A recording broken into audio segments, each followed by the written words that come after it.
만약 지금 당신이 힘든 삶에 봉착해 있다면 스스로에게 물어보라. 내가 지금 왜 이런 고통을 겪고 있는 거지? 그때 당신의 내면 깊은 곳에서 당신은 다른 사람들과 다른 꿈을 갖고 있기 때문이야. 라는 소리가 들려온다면 당신은 행운아라고 생각하라. 그럭저럭 살면 된다고 생각하며 적당히 술을 마시고 적당히 스마트폰에 탐닉하고 적당히 놀고 먹으며 술 소비하는 수많은 사람들은 자신이 현재 대다수 실패자들의 행렬에 끼어 인생의 사막과도 같은 길을 걷고 있다는 사실을 알지 못한다. 하지만 당신이 선택한 길은 지금은 비록 험난하지만 머지않아 탄탄대로가 열리게 될 극소수 성공자들이 가는 길임을 알아야 한다. 당신에게 시련이 있다면 그것은 꼭 가고 싶은 꿈의 길이 있기 때문이다. 꿈이 없는 사람에게는 시련도 없다. 단지 현실을 도피하기 위한 달콤한 유혹을 즐길 뿐이다. 하지만 어찌하랴. 그 유혹이야말로 점점 사람을 파멸의 길로 이끄는 마약과도 같은 존재인데 성공하고 싶다면 일단 이를 벌려야 한다. 스스로 성공의 기회를 만들어야 하는 것이다. 일단 뛰어봐야 경기에서 이길 수 있다. 일단 요리를 시작해봐야 훌륭한 요리사가 될 수 있다.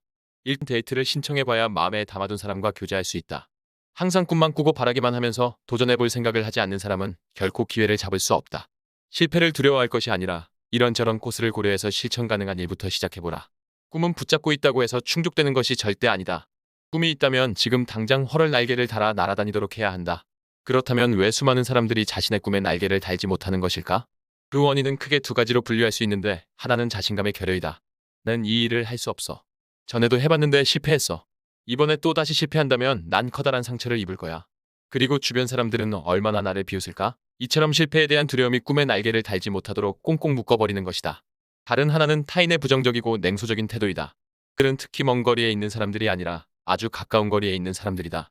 가족, 친지, 친구, 동료, 선후배처럼 가까운 사람들의 부정적인 태도는 꿈의 날개를 여지없이 부러뜨린다. 사람들은 뭔가 새로운 일에 도전할 때 가슴이 뛰고 온몸에 활력이 넘친다. 그렇게 한창 의욕과 열정이 넘쳐있을 때 당신의 변화를 느낀 주변 사람들로부터 심각한 말을 듣는다. 그 일이 얼마나 힘이 드는지 아니? 지금까지 잘해왔는데 구태여 사서 고생할 이유가 어디에 있어? 하던 일이나 열심히 하며 사는 것이 무난하고 행복한 삶이 아니겠니? 그 말을 듣는 순간 의욕과 열정은 싸늘하게 식어가고 그 일을 할 수 없는 여러 가지 그럴듯한 이유들이 줄줄이 모습을 드러낸다. 그래. 역시 지금 이대로가 최선이야. 그것으로 모든 것은 끝났다. 추락하는 것은 날개가 없다. 그의 꿈은 블랙홀에 빨려 들어가듯 순식간에 자취를 감춰버린다. 이것이 인생의 비극이다. 꿈을 잃는 것은 인생에 나아갈 방향을 상실하는 것이다. 어둠 속에서 한 줄기 남아있는 빛을 잃는 것이다. 하지만 꿈이 없으면 인생은 재미가 없다. 따라서 꿈은 죽는 날까지 꺼져서는 안 되는 생명의 불씨다. 그 생명의 불씨를 꺼버리도록 유혹하는 사람들의 말에 귀 기울이지 말라. 당신이 어떤 비즈니스를 시작하려고 할 때 불가능함을 가장 설득력 있게 역설하는 사람은 이제까지 한 번도 그 비즈니스를 해본 경험이 없는 사람들이다. 당신이 무엇인가 새로운 삶의 변화를 모색하려고 할 때 가장 강력하게 반대하는 사람은 매일 밤 안락한 소파에 누워 스마트폰과 TV를 유일한 낙으로 삼고 살아가는 사람들이다. 그들이 당신의 꿈을 갉아먹도록 내버려두지 말라. 지금 꺼져가는 꿈이 있다면 얼른 생명의 불씨에 불을 당겨라. 당신의 꿈이 당신의 손길을 애타게 기다리고 있다. 꿈이 날개를 달도록 어서 빨리 기회를 만들어 주어라. 모든 것은 당신이 마음먹기에 달려있다. 주변을 너무 의식하지 말라. 당신이 할 수 없다고 생각하는 바로 그 일을 지금 이 순간 다른 사람들은 너무도 재미있고 행복하게 하고 있다는 사실을 절대 잊지 말라. 실패를 자인하는 순간 우리는 실패한 것이다. 포기하는 시점을 잘 몰라서, 포기하는 방법을 잘 몰라서 성공한 사람들을 떠올려보라. 증기기관차를 발명한 제임스 와트는 64세에 독일어를 배우기 시작했고 80세까지 기계 설계를 맡았다고 한다. 소포클레스가 그 유명한 오이디푸스 왕을 쓴 것도 그의 나이 80이 넘어서였다.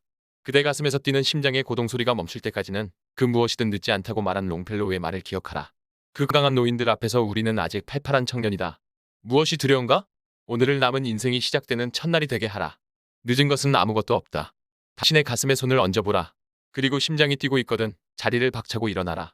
뭔가 새로 시작할 일거리를 찾아 나서는 것은 지금 당신이 해야 할 위대한 사명이다. 나는 아직도 꿈을 꾼다.